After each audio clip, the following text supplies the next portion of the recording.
Welcome back to World of Warships Legends.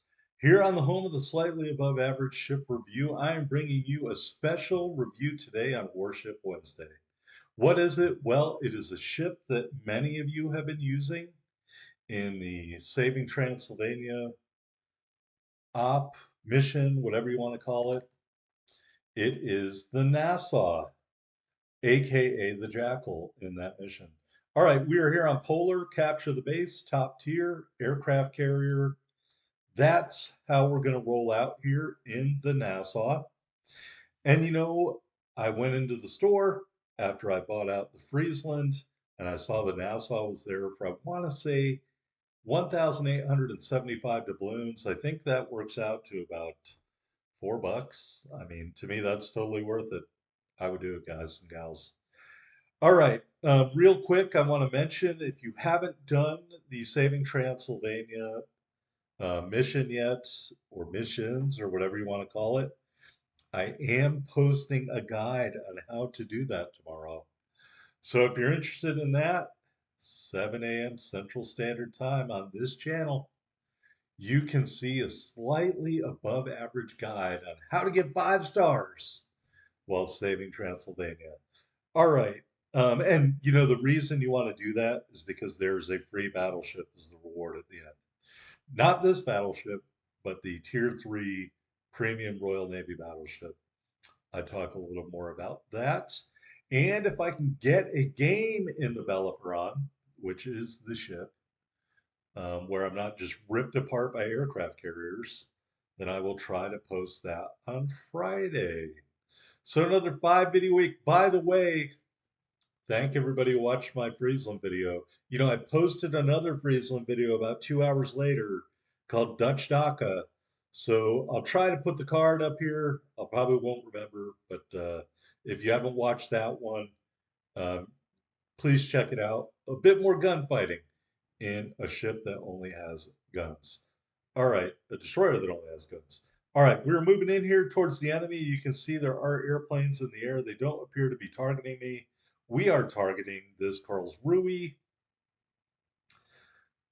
Uh, they look so good, don't they, coming out of the barrel?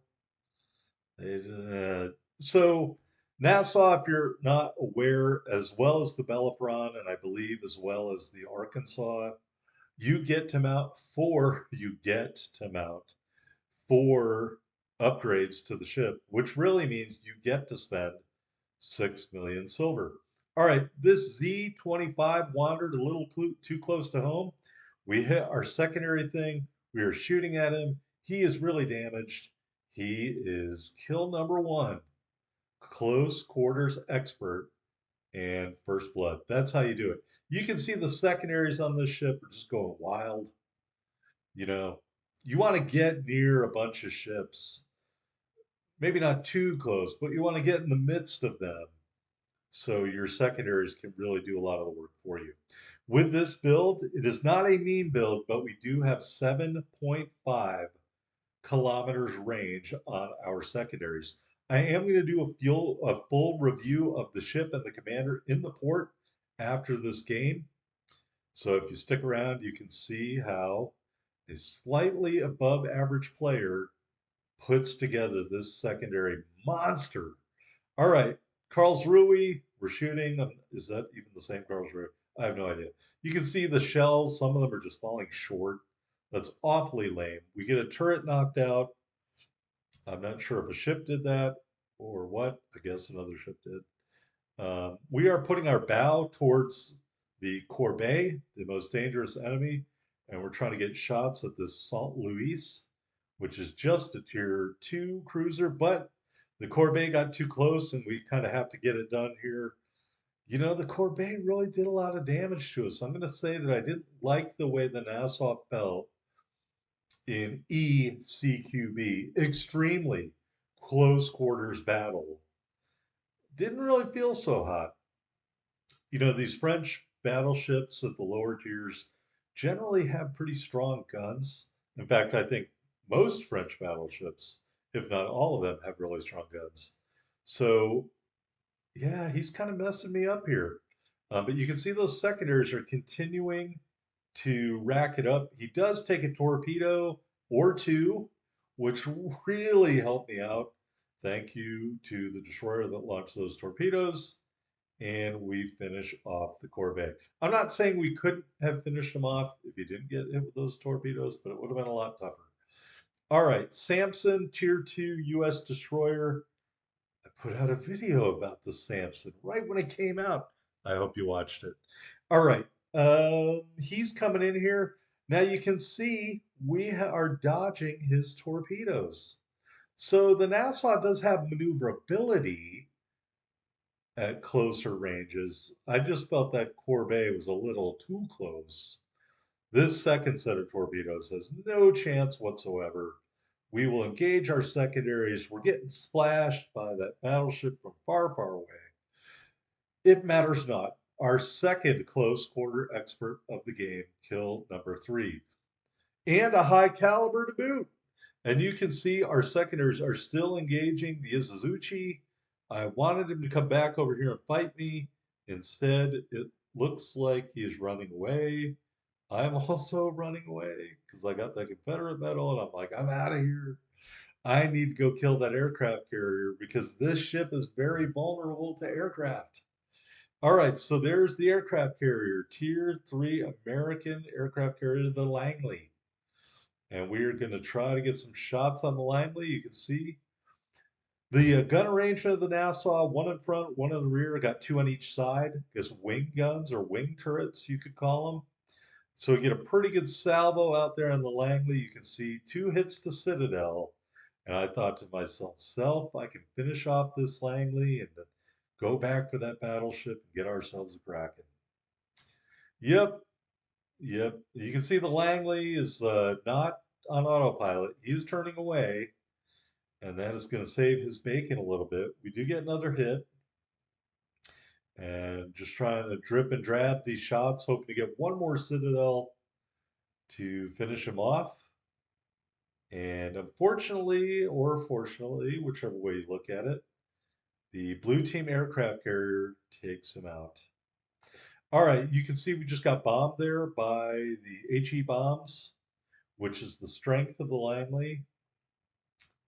And so this is not good. So we're going to hit our damage con and our repair party and see if we can get our bow around and go at that Izuzuchi.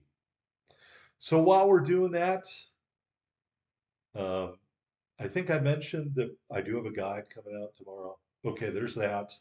The reward for the Halloween mission or campaign, let's call it a mission, is a Tier 3 Royal Navy battleship called Bellerophon. If I can get a good game in the Bellerophon where I'm not being ripped apart by airplanes, I will try to post that for you on Friday. If not, I have a consolation prize, just another video. All right, so what do we think about the Nassau? Well, it's got excellent secondaries. I see no reason not to build it for secondaries. All right, the battle ended before I could get into a whole big spiel there about the Nassau. Look at all those medals, folks. 1 dreadnought, 2 close quarter experts, 1 Confederate, 1 first blood, and the high caliber. That's 6 medals. We ended up with 96,198 total damage, 3 kills. Maybe could add a couple more if the shells bounced the right way. 173 secondary battery hits. And I want to say we still had 1 secondary charge left in our back pocket. 149,183 silver and 2890 ship XP and commander XP.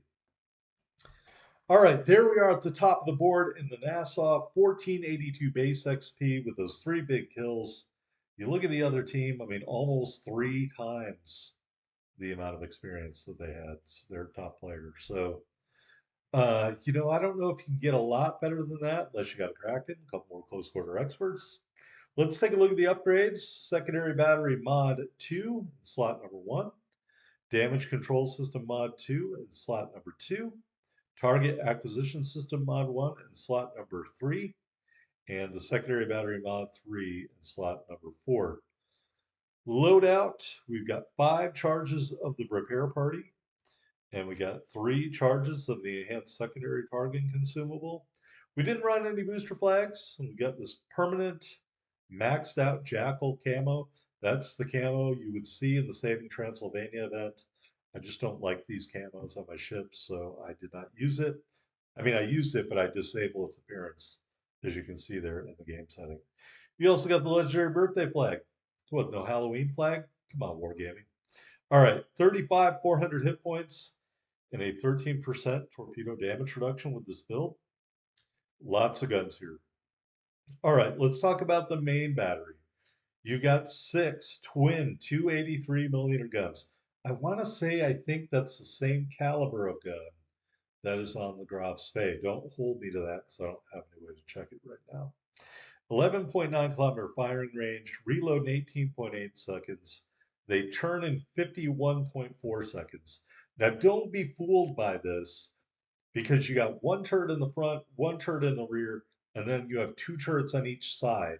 So the gun turning is not the same as your ship being able to turn and swiveling those guns onto target.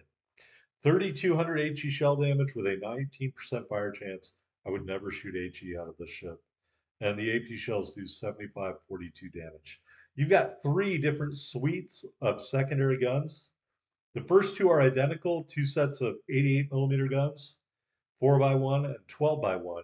They both have a 7.5 kilometer range. They both reload in 3.2 seconds. They both do 1,000 HE shell damage, and they both have a 4% fire chance. The third suite of secondaries is 12x1, 150 millimeter guns. They only fire armor piercing, and they do 3,700 AP damage. Their firing range is also 7.5 kilometers, but the reload is much longer at 6.9 seconds. Taking our look at our AA defense, that first set of secondary guns is dual purpose and does count as AA. Maneuverability, 23 knots, still faster than a US battleship. Turning circle and rudder shift time, I think, are good enough for this ship at this level.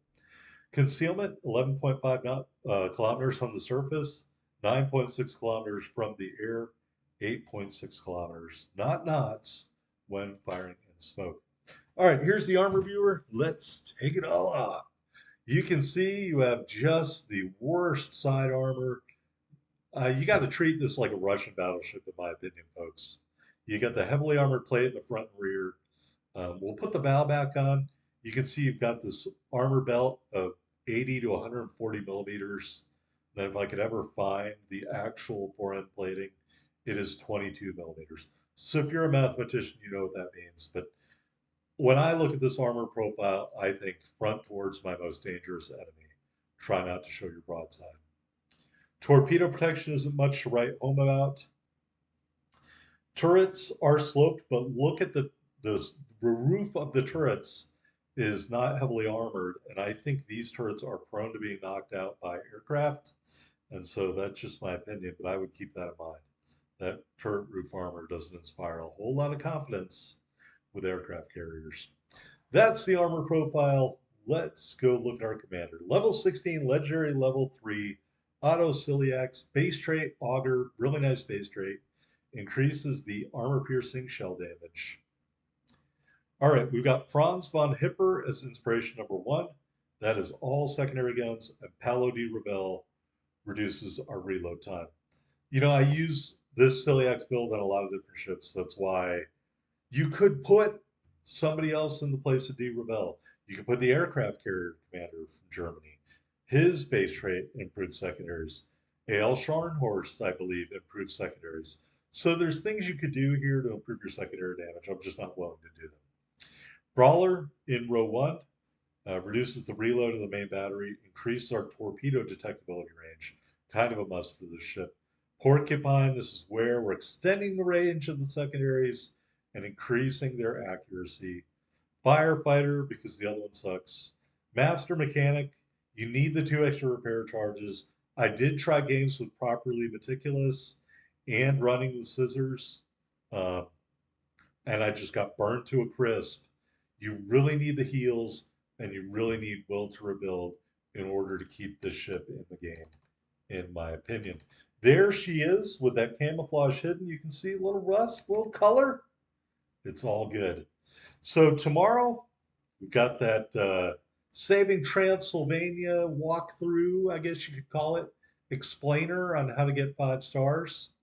And Friday, hopefully the Belleron, who knows? Thanks for watching.